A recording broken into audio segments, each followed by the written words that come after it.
আসসালামু আলাইকুম। আশা করি সকলে অনেক বেশি ভালো আছেন। আজকে যারা আমার গেমার ভাই রয়েছেন তাদের জন্য একটি পিসি বিল্ডের আইডিয়া দিব। যারা ৬০ থেকে ৭০,০০০ টাকা বাজেটের ভিতরে একটি গেমিং পিসি বিল্ড করার জন্য চিন্তা-ভাবনা করছেন, আজকের ভিডিওটি তাদের জন্য। সো এই বিল্ডে আমি গ্রাফিক্স কার্ড সহ ৬৯,০০০ টাকা বাজেটে একটি পিসি বিল্ডের আইডিয়া দেওয়ার চেষ্টা করব। আমি যাইতেছি আপনাদের সাথে, আপনারা দেখছেন টেক এনি টাইম। অলরাইট, তো প্রসেসর হিসেবে আমরা এখানে ব্যবহার করছি Ryzen 5 5600। এটা ৬ কোর ১২ থ্রেডের একটি প্রসেসর। এই প্রসেসরটিতে আপনারা বেস ক্লক স্পিড পেয়ে যাচ্ছেন 3.5 GHz এবং আপ টু 4.4 GHz। এটার L3 ক্যাশ হচ্ছে 32 MB। সো ওভারঅল গেমিংয়ের কথা চিন্তা করে এবং বাজেটের কথা মাথায় রেখে Ryzen 5 এর 5600 এই প্রসেসরটা আমরা ইউজ করছি। ওকে, Ryzen 5 5600 এই প্রসেসরটিকে পেয়ার আপ করার জন্য আমরা এখানে মাদারবোর্ড হিসেবে ব্যবহার করছি Gigabyte ব্র্যান্ডের B550MK। বাজেট বিবেচনায় এই মাদারবোর্ডটা কিন্তু খুবই ভালো পারফরমেন্স করবে। এখানে 4টি র্যাম স্লট রয়েছে এবং আপ টু 128 জিবি পর্যন্ত আপনি র্যাম ইনস্টল করতে পারবেন। আমরা চাইলে কিন্তু এখানে আরও দামি মাদারবোর্ড পেয়ার করতে পারতাম, বাট যেহেতু আমাদের বাজেটের একটি স্বল্পতা রয়েছে সেই জন্য আমরা Gigabyte ব্র্যান্ডের এই মাদারবোর্ডটি রাখছি।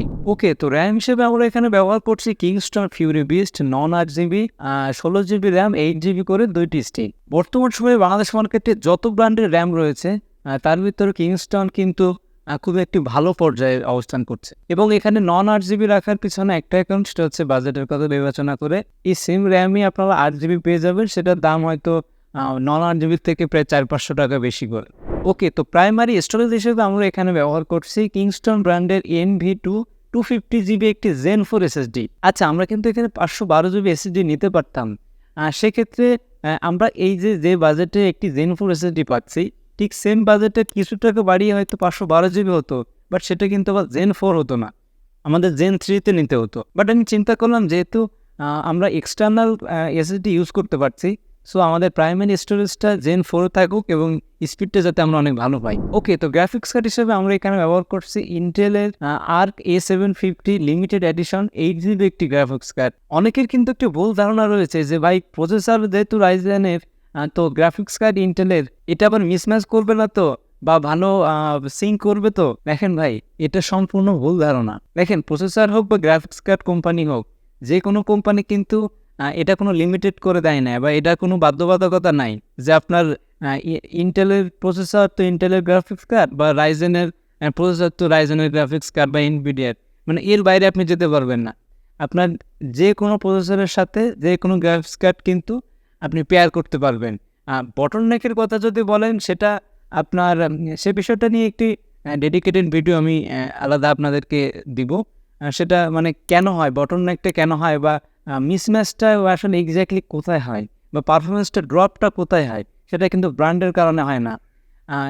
সেটা অনেক ক্ষেত্রে হতে পারে যে ভাই আপনি প্রসেসর নিচ্ছেন খুব হাই লেভেলের, বাট গ্রাফিক্স কার্ড নিচ্ছেন একদম এন্ট্রি লেভেলের, তো এই দুইটার কম্পেয়ারে কিন্তু আপনার পারফরমেন্সটা ভালো পাবেন না। বাট ঠিক সেমভাবেই আপনার প্রসেসরটা থাকছে খুব এন্ট্রি লেভেলের একটি প্রসেসর, বাট গ্রাফিক্স কার্ড আপনি 4060 বা 4070 নিয়ে নিচ্ছেন, সেক্ষেত্রেও কিন্তু আপনার পারফরমেন্স মিসম্যাচটা হবে।